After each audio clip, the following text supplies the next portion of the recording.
The weather over the next few days is about to get very dangerous, as we have Tropical Storm Bertha forming in the Gulf to significant severe weather slamming the Midwest, potentially causing tornadoes, damaging winds, and hail. So in today's video, I'm going to be breaking down what you need to know about the severe weather over the next few days, what the hazards will be, and who will be impacted. So let's get right into the forecast. It's Monday, July 20th, 2026, and you can see this is our severe weather outlook for today.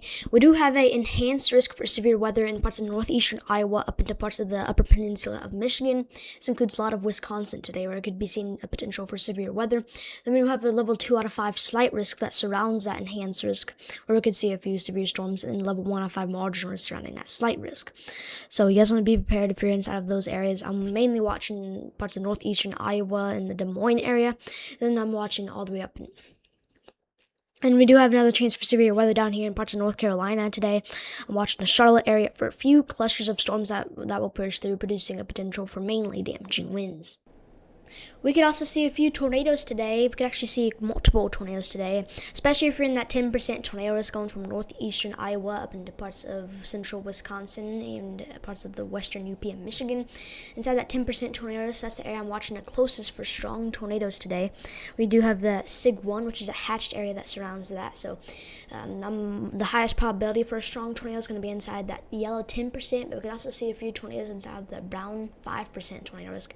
And a brief spin-up tornado will be a possibility in that 2% green tornado risk, so definitely make sure you're having multiple ways to receive weather alerts today, as tornadoes will be a pretty big concern, so definitely be prepared for that. Damaging winds will be the main threat today in these areas, as we do have a 30% wind risk from northeastern Iowa up into western UP and Michigan. It is marked with a SIG-1, which is in that hatched area where we could be seeing 75-mile-per-hour plus winds out here. So if you're in these areas, you want to be making sure to have multiple ways to receive weather alerts today, as we could be seeing very strong winds out here, and definitely make sure you're strapping down unsecured objects so they don't fly away. We also are looking at a threat for some large to very large hail out here, getting up to around hen egg size if you're inside of the hatched hail risk there. So definitely make sure you're parking your car in the garage so that it doesn't get damaged by hail, as there is going to be a potential for pretty large hail today, mainly when those supercells form initially. And then we could see some hail with those supercells embedded in the line, even all the way into parts of western Michigan. I'm actually growing a little bit less concerned about the severe weather tomorrow. As you can see here, we still got an enhanced risk, though, out from northeastern Kentucky into parts of central Pennsylvania. That's enhanced risk there. And then we got a slight risk surrounding that, a massive one, going from New York down to northern Tennessee. And then we got a marginal risk surrounding that slight risk. We do have a potential for a few tornadoes tomorrow, with inside of these areas mainly. I'm watching the 5% brown tornado risk the closest tomorrow. I'm actually watching parts of the Ohio Valley and parts of Kentucky the closest for a few tornadoes. I want a strong tornado down there. And then we could also see a isolated brief spin-up tornado inside of that 2% green tornado risk tomorrow, so be prepared for that. We could also see a potential for some damaging winds tomorrow, with a 45% wind risk that's placed over northeastern Kentucky into central Pennsylvania. Inside of that pink 45% wind risk, that's the area I'm watching it closest for potential damaging wind gusts. They actually have got rid of the SIG-1, which means we might not be seeing any significant severe weather. The chances in significant severe weather is uncertain, because we're going to have some morning convection that's going to move through the area, and we don't know if we're going to be seeing significant severe weather. And that morning convection, as what happens tonight, is going to really, like show what could happen tomorrow. But that morning convection, which can take up all that instability tomorrow morning, might make it so the severe weather potential is not that crazy, but it's still something to keep an eye on no matter what. We do also have a threat for hail tomorrow in these areas, from parts of western Kentucky all the way up into parts of central New York, so definitely park your car in the garage tomorrow if you're out here. On Wednesday, we are expecting another severe weather threat, with the main area I'm watching out here in Charlotte, North Carolina, where we have a slight risk. I'm definitely going to be watching Wednesday closely, but I do not think it will be anything too crazy. Let's go ahead and check out the future radar for today. We're going to get morning convection to push through the areas. Those will mainly produce maybe a few gusty winds. I don't think severe wind gusts will be that big of a concern. As we get into parts of the evening hours, we're going to get those main storms to start developing out here in the Midwest, producing damaging winds, hail, and a couple of strong tornadoes. We're expecting those storms to initiate mainly around 5 or 6 p.m. Eastern, and continuing throughout those areas. And then as we get farther to the east and more into the overnight hours, those storms will mainly congeal into a line, and then they'll kind of mainly produce damaging wind threats out here in the Great Lakes region. See, this is the area I'm watching the closest for that strong tornado threat for today, as we're going to have some supercells pushing through those areas. So it's going to be something to keep a very close eye on. I do think a few strong tornadoes will be a possibility in that area.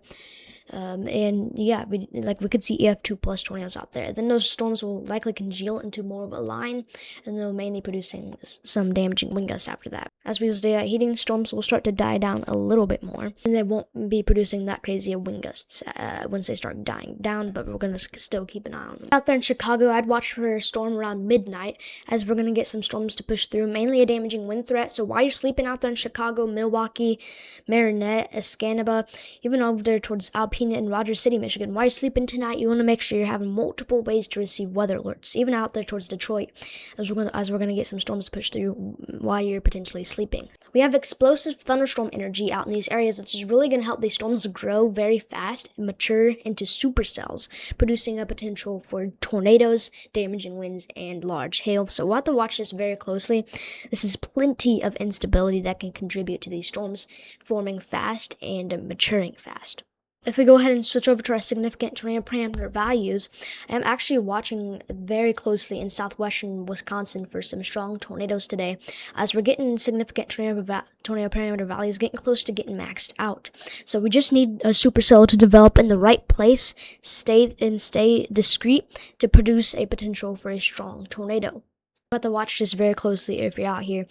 I'm mainly watching parts of southwestern Wisconsin for the biggest tornado threat today. The storms from tonight will move farther east into the Ohio Valley, which will lead to more severe weather out here on Tuesday in parts of the Ohio Valley into the northeast, even in the mid-Atlantic. We're going to get some of this morning convection to push through, we got some uncertainty with this. It depends how today plays out, and that will kind of show how tomorrow plays out. We're going to get some morning convection to push through these areas tomorrow morning, producing some rain showers, maybe a few gusty winds. This could also lead to some excessive rainfall that could lead to flooding, especially if you're in those low-lying areas, as these thunderstorms could be moving pretty slowly. Could see a few damaging to gusty winds out here in parts of the mid-Atlantic with those storms and ahead of the line. I would say the tornado threat with those will be low, but we'll have to keep an eye on it, as this is going to be kind of early in the morning. And during the peak daylight heating, we're going to get some more storms to form. And look at all that rain, all that cloud cover that's going to be out here in the eastern United States. All that rain out here and all that cloud cover, it might make it so the severe weather potential is lower. That's why my confidence has kind of went down in a major severe weather potential on Tuesday. So we'll continue to watch it very closely here, but I do think the threat is starting to go down a little bit more because of our morning convection that we're going to have and all the cloud cover that is expected to potentially take away all the instability. But we are expected to get the storms to start to mature and grow, and before that we're going to also have some storms up here in New York pushing through. Damaging winds will be a possibility out there in Syracuse. Very messy severe weather day tomorrow and widespread. Then it should move over there towards Montpelier and then Albany, New York. Then we're going to continue to get those storms to form out there. The time is at the bottom left of your screen. Out there in mid-Atlantic, we're going to continue to have those storms there. Then out here in Kentucky, this is the area I'm watching the closest for that significant severe weather potential tomorrow. So we'll have to watch that very closely here. I would say the biggest tornado threat tomorrow will likely be within these areas. So we'll have to watch that very closely if you're out here. That's kind of where most of our spin and significant tornado parameter values are. So we'll have to watch this very closely. If you're out here, you want to make sure you have multiple ways to receive weather alerts. We're getting morning rain showers push through the areas, which could lead to flooding, and then the main storms will form from the afternoon to the evening, producing a main threat for damaging winds. So I have multiple ways to receive weather alerts if you're out here. I'm watching Lexington, Kentucky around 5 p.m. Eastern. Then I'm watching New York City around 8 or 7 p.m. Eastern. So watch out if you're out there. Syracuse, I'm watching for some storms around 5, and then Albany probably around 7. This is what those storms on Wednesday could look like. We're going to get some clusters of storms to develop on here on Wednesday. We'll get more details as we get closer to the event, but from parts of northeastern Alabama up into parts of the mid-Atlantic and northeast, those are the areas I'm watching for severe weather on Wednesday. This is kind of what it could look like. This is the Rufus model. I don't think it's the most accurate model, but we'll keep an eye on it, and we'll keep you guys updated as we get more high-res models to come in. We do actually have a tropical storm developing out here in the Gulf. This is because we have a decent amount of moisture in these areas in warm waters, and this can contribute to some strong winds with this tropical storm that's about to develop. It's a tropical depression right now, but it is expected to become a tropical storm tomorrow. This is a very slow-moving storm. It is expected to make landfall a little bit farther south than what we forecasted yesterday. So out there in parts of southern Louisiana, be prepared for those gusty winds, and make sure you're strapping on unsecured objects today, and make sure you are getting ready for that storm coming in. Also could lead to some flooding and storm surge.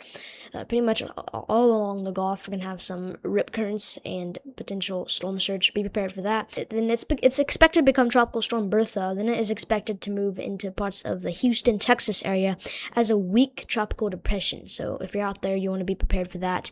That is expected to happen on July 25th, and then in southern Louisiana, be prepared for that on July 23rd.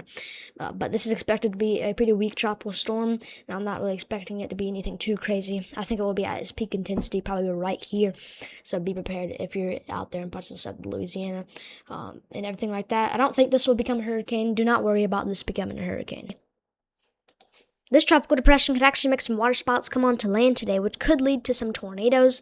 So if you're out there south of Tallahassee, Crawfordville areas, you guys want to be prepared for a few tornadoes today, as this tropical depression could allow for some spin and some tornadoes to come onto land. So definitely have multiple ways to receive alerts if you're out there today. And that is pretty much all I got for you in today's video. Make sure to slap a like on this video. Make sure to subscribe. Stay tuned for more weather updates, and I'll see you guys in the next one. Peace.